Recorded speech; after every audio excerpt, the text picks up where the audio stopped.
En République démocratique du Congo, le climat politique se détend. Ce jeudi 21 mai, le parti de l'opposition, l'Union pour la démocratie et le progrès social d'Étienne Tshisekedi a accepté la proposition de dialogue national du président Joseph Kabila.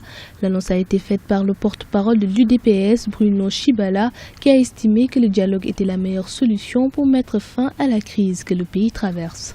Le dialogue est la voie privilégiée pour arriver à un compromis par rapport à la crise que connaît le pays. Le but de ce dialogue doit être de mener à de bonnes élections différentes de celles que nous avons connues par le passé. Nous attendons la fixation de la date de ce dialogue. L'acceptation de ce dialogue constitue un revirement dans la ligne politique de l'UDPS.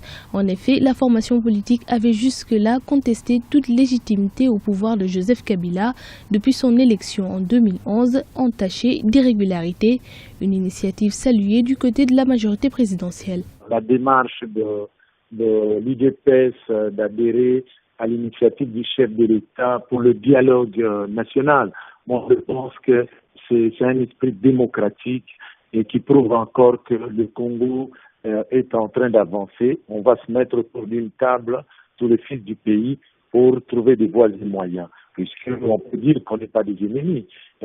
Chacun a son choix politique. Donc pourquoi pas se mettre autour d'une table au lieu de prendre des armes ou des machettes, s'entretuer pour rien.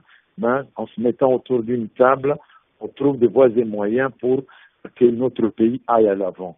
Donc, j'applaudis l'idée de nos frères de l'UDPS pour qu'ils soient ensemble, que tout le monde adhère à cette idée. L'idée du dialogue politique fait du chemin dans la classe politique et les adhésions se multiplient. C'est la plateforme de l'opposition composée entre autres du mouvement de libération du Congo et de l'Union pour la nation congolaise avait rejeté toute idée de dialogue avec le pouvoir.